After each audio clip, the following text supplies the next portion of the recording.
everyone, you all are welcome on this learning platform. आज हम class 8 की सामाजिक विषय की पुस्तक हमारा इतिहास और नागरिक जीवन के चैप्टर 3 भारत में कंपनी राज्य का विस्तार पर बेस्ड वन शॉर्ट रिवीजन करने वाले हैं. So let's start. मुगल सम्राट का नियंत्रण प्रांतों से लगभग समाप्त हो चुका था. प्रांतीय गवर्नर स्वतंत्र शासक बन चुके थे और भारत में मराठा, मैसूर, पंजाब, हैदराबाद, अवध जैसे शक्तिशाली राज्य उभर आए थे. इस राजनीतिक स्थिति का लाभ ईस्ट इंडिया कंपनी ने उठाया और ईस्ट इंडिया कंपनी भारत में पहले तो व्यापार करने आई थी, लेकिन धीरे धीरे कंपनी ने राजनीतिक हस्तक्षेप शुरू कर दिया. तो इस पूरे घटनाक्रम को कई भागों में बांटकर हम देख सकते हैं. सबसे पहले अंग्रेजों ने बंगाल पर नियंत्रण किया. 1757 में प्लासी का युद्ध अंग्रेजों और बंगाल के नवाब सिराजुद्दौला के बीच हुआ. उस समय बंगाल का नवाब सिराजुद्दौला था, ये आपको ध्यान रखना है. अंग्रेजों का नेतृत्व रॉबर्ट क्लाइव कर रहा था. अंग्रेजों ने प्लासी के युद्ध में विजय प्राप्त की. इससे बंगाल पर अंग्रेजों का प्रभाव स्थापित हो गया. उसके पश्चात 1764 में बक्सर का युद्ध हुआ. बक्सर का युद्ध अंग्रेजों और भारत की 3 प्रमुख शक्तियों के बीच हुआ था. उनमें मुगल सम्राट शाह आलम द्वितीय, अवध का नवाब शुजाउद्दौला, बंगाल का नवाब मीर कासिम. तो दूसरी तरफ अंग्रेजों का नेतृत्व हेक्टर मुनरो ने किया. अंग्रेज इस युद्ध में भी विजयी हुए. बक्सर के युद्ध के पश्चात 1765 में इलाहाबाद की संधि हुई. मुगल सम्राट शाह आलम द्वितीय ने अंग्रेजों को बंगाल, बिहार और उड़ीसा की दीवानी दी. दीवानी का अर्थ है राजस्व वसूलने का अधिकार. इस अधिकार से अंग्रेजों को आर्थिक शक्ति प्राप्त हो गई. अंग्रेजों ने प्रशासन पर नियंत्रण स्थापित करना शुरू किया. अंग्रेजों ने भारतीय राज्यों में अपने प्रतिनिधि नियुक्त किए, जिन्हें रेजिडेंट कहा जाता था. रेजिडेंट अंग्रेज अधिकारी होता था जो भारतीय दरबार में रहकर अंग्रेजों के हितों की रक्षा करता था. इसी समय दक्षिण भारत में मैसूर एक शक्तिशाली राज्य था. मैसूर का शासक हैदर अली था.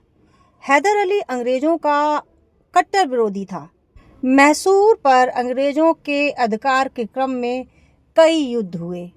पहला आंग्ल मैसूर युद्ध 1767 और 1769 के बीच हुआ. ये युद्ध हैदर अली और अंग्रेजों के बीच हुआ था. उस समय भारत का गवर्नर जनरल नहीं बल्कि मद्रास के अंग्रेज अधिकारी युद्ध का संचालन कर रहे थे. हैदर अली ने अंग्रेजों को पराजित किया. 1769 में मद्रास की संधि हुई. मद्रास की संधि में अंग्रेजों और हैदर अली ने एक दूसरे की सहायता का वचन दिया. 1780 और 1784 के बीच द्वितीय आंग्ल मैसूर युद्ध हुआ. अंग्रेजों ने मद्रास की संधि का पालन नहीं किया. इससे हैदर अली ने अंग्रेजों पर आक्रमण कर दिया. उस समय भारत का गवर्नर जनरल वारेन हेस्टिंग्स था. 1782 में हैदर अली की मृत्यु हो गई. उसके बाद उसका पुत्र टीपू सुल्तान शासक बना. 1784 में मंगलौर की संधि हुई. मंगलौर की संधि में दोनों पक्षों ने जीते हुए क्षेत्र एक दूसरे को वापस कर दिए. इसके पश्चात 1790-1792 के बीच तृतीय आंग्ल मैसूर युद्ध हुआ. इस समय भारत का गवर्नर जनरल लॉर्ड कॉर्नवालिस था. त्रावणकोर अंग्रेजों का मित्र राज्य था. टीपू सुल्तान ने त्रावणकोर पर आक्रमण किया. अंग्रेजों, मराठों, हैदराबाद ने मिलकर टीपू सुल्तान से युद्ध किया. टीपू सुल्तान युद्ध में पराजित हुआ.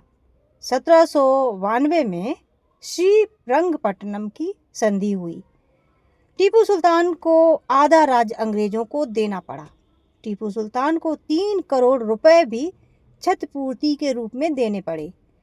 टीपू सुल्तान के 2 पुत्रों को अंग्रेजों ने अपने पास बंधक बना लिया.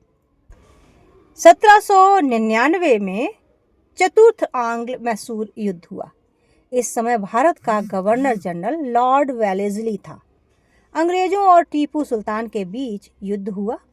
टीपू सुल्तान युद्ध में मारा गया और अंग्रेजों ने मैसूर राज्य पर नियंत्रण स्थापित कर लिया. इसके पश्चात अंग्रेजों ने सहायक संधि की नीति शुरू की, जो कि 1798 में लॉर्ड वेलेस्ली के द्वारा शुरू की गई थी। इस नीति के अंतर्गत भारतीय राज्यों को अंग्रेजी सेना रखनी पड़ती थी।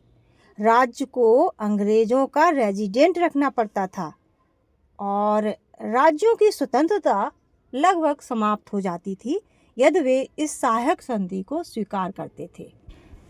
इसी समय एक और शक्तिशाली राज्य था मराठों का। मराठों के साथ अंग्रेजों के कई युद्ध हुए।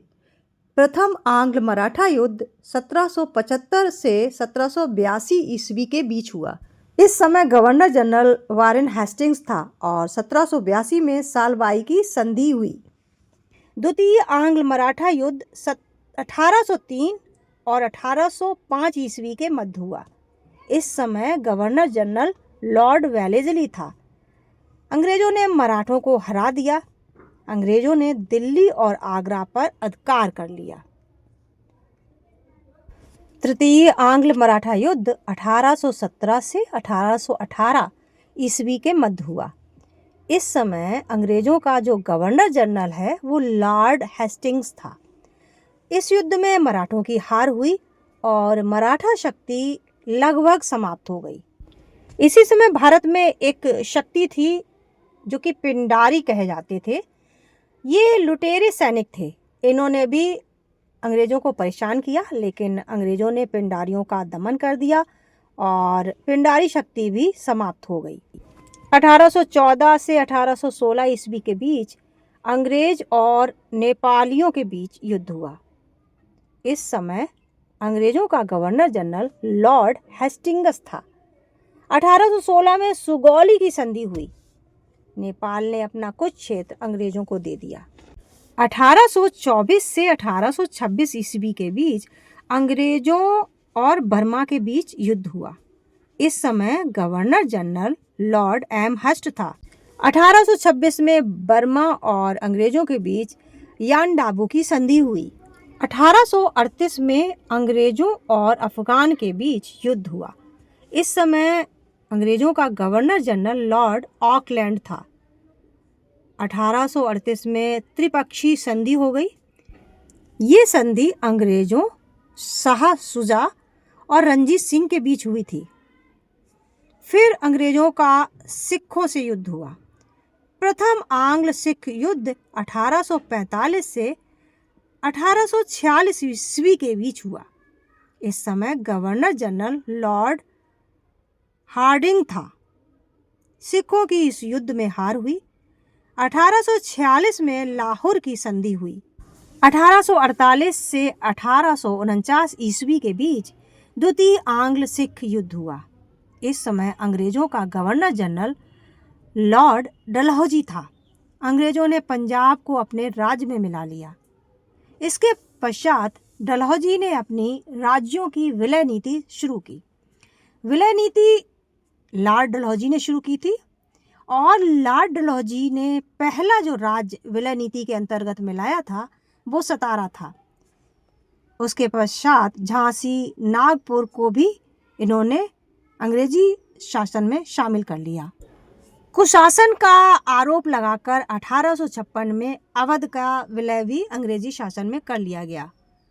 और इन सारी गतिविधियों से, इन सारे युद्धों से, इन सारे क्रियाकलापों से निष्कर्ष ये निकला कि अंग्रेज भारत में सबसे शक्तिशाली शासक बन गए और भारत में अंग्रेजी राज स्थापित हो गया। So guys, this is the short revision of entire chapter. मिलते हैं नेक्स्ट वीडियो में। Till then bye bye, take care.